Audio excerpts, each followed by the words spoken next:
Taste the Daily. வந்திருக்கக்கூடிய நெசவாளர்கள் அனைவருக்கும் வருங்கால முதல்வர் அவர்களுக்கும் வணக்கத்தை தெரிவித்து, நெசவு தொழில் இப்போ கொஞ்சம் ரொம்ப மோசமான நிலைக்கு போயிட்டு இருக்கு.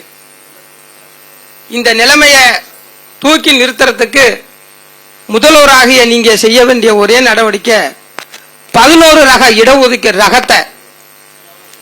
ரகத்தை அமுல்படுத்தினாலே, அதாவது 30 இன்ச்சுக்கு மேல விசைத்தறியில் பயன்படுத்தக்கூடாது, அது கைத்தறியில் பயன்படுத்த வேண்டும் என்று சொன்னாலே நமது கைத்தறி பூரா நெசவாளர்கள் வாழ்வாதாரம் என்பது பெருகிவிடும்.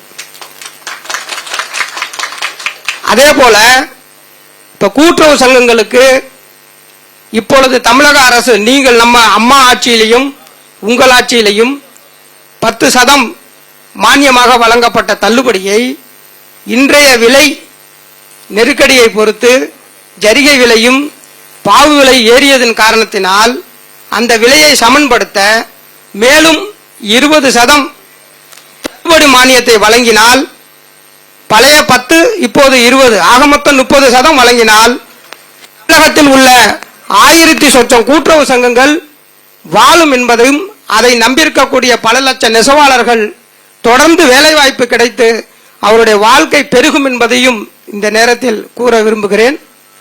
அடுத்து நமது நெசவாளர்கள் அனைவரும் இந்த குழு கடன் சொல்லி தனியார் குழு கடன்ல மாட்டிக்கிட்டு ரொம்ப அவஸ்தைப்படுறாங்க.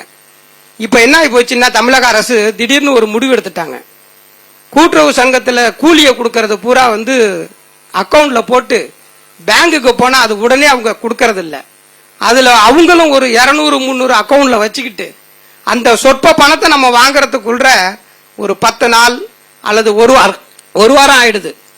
இந்த குழு நெருக்கடினால பல பேர் இன்னைக்கு ஒரு பக்கம் தொழில் நெருக்கடி, ஒரு பக்கம் குழு நெருக்கடியில நெசவாளர்கள் வாழ்வாதாரம் என்பது மிக மோசமான நிலையில, இதை நீங்க நேரடியா அந்த கூலிய புடவை வரவு வைத்த உடனே அந்த கூலியை நெசவாளர் வசம் ஒப்படைக்கிற அளவுக்கு வருங்கால முதல்வராகிய நீங்கள் அதை செய்து தர வேண்டும் என இந்த நேரத்தில் கேட்டு வாய்ப்புக்கு நன்றி கூறி விடைபெறுகிறேன். நன்றி, வணக்கம்.